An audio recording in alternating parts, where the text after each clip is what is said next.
उज्जैनी में राजा चंद्रसेन का राज था। वह भगवान शिव का परम भक्त था। शिवगणों में मुख्य मणिभद्र नामक गण उसका मित्र था। एक बार मणिभद्र ने राजा चंद्रसेन को एक अत्यंत तेजोमय चिंतामणि प्रदान की। चंद्रसेन ने इसे गले में धारण किया तो उसका प्रभामंडल तो जगमगा ही उठा, साथ ही दूरस्थ देशों में उसकी यशकीर्ति बढ़ने लगी। उस मणि को प्राप्त करने के लिए दूसरे राजाओं ने प्रयास आरंभ कर दिए। कुछ ने प्रत्यक्षतः मांग की, कुछ ने विनती की। चूंकि वह राजा की अत्यंत प्रिय वस्तु थी, अतः राजा ने वह मणि किसी को नहीं दी। अंततः उन पर मणि आकांक्षी राजाओं ने आक्रमण कर दिया। शिवभक्त चंद्रसेन भगवान महाकाल की शरण में जाकर ध्यानमग्न हो गया। जब चंद्रसेन समाधिस्थ था तब वहां कोई गोपी अपने छोटे बालक को साथ लेकर दर्शन हेतु आई। बालक की उम्र थी 5 वर्ष और गोपी विधवा थी। राजा चंद्रसेन को ध्यानमग्न देखकर बालक भी शिव की पूजा हेतु प्रेरित हुआ। वह कहीं से एक पाषाण ले आया और अपने घर के एकांत स्थल में बैठकर भक्तिभाव से शिवलिंग की पूजा करने लगा।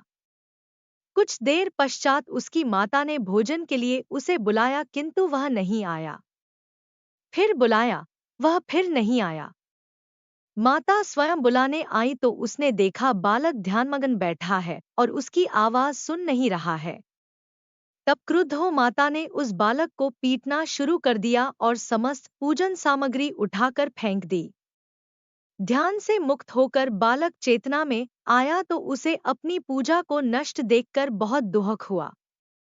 अचानक उसकी व्यथा की गहराई से चमत्कार हुआ। भगवान शिव की कृपा से वहां एक सुंदर मंदिर निर्मित हो गया। मंदिर के मध्य में दिव्य शिवलिंग विराजमान था एवं बालक द्वारा सज्जित पूजा यथावत थी। उसकी माता की तंद्रा भंग हुई तो वह भी आश्चर्यचकित हो गई। राजा चंद्रसेन को जब शिवजी की अनन्य कृपा से घटित इस घटना की जानकारी मिली तो वह भी उस शिवभक्त बालक से मिलने पहुंचा। अन्य राजा जो मणि हेतु युद्ध पर उतारू थे, वे भी पहुंचे। सभी ने राजा चंद्रसेन से अपने अपराध की क्षमा मांगी और सब मिलकर भगवान महाकाल का पूजन अर्चन करने लगे। तभी वहां रामभक्त श्री हनुमान जी अवतरित हुए और उन्होंने गोप बालक को गोद में बैठाकर सभी राजाओं और उपस्थित जन समुदाय को संबोधित किया। अर्थात शिव के अतिरिक्त प्राणियों की कोई गति नहीं है। इस गोप बालक ने अन्यत्र शिव पूजा को मात्र देखकर ही बिना किसी मंत्र अथवा विधि विधान के शिव आराधना कर शिवत्व सर्वविद मंगल को प्राप्त किया है। यह शिव का परम श्रेष्ठ भक्त समस्त गोपजनों की कीर्ति बढ़ाने वाला है। इस लोक में यह अखिल अनंत सुखों को प्राप्त करेगा व मृत्योपरांत मोक्ष को प्राप्त होगा।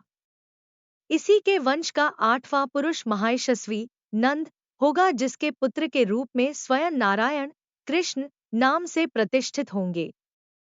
कहा जाता है भगवान महाकाल तभी से उज्जैनी में स्वयं विराजमान है।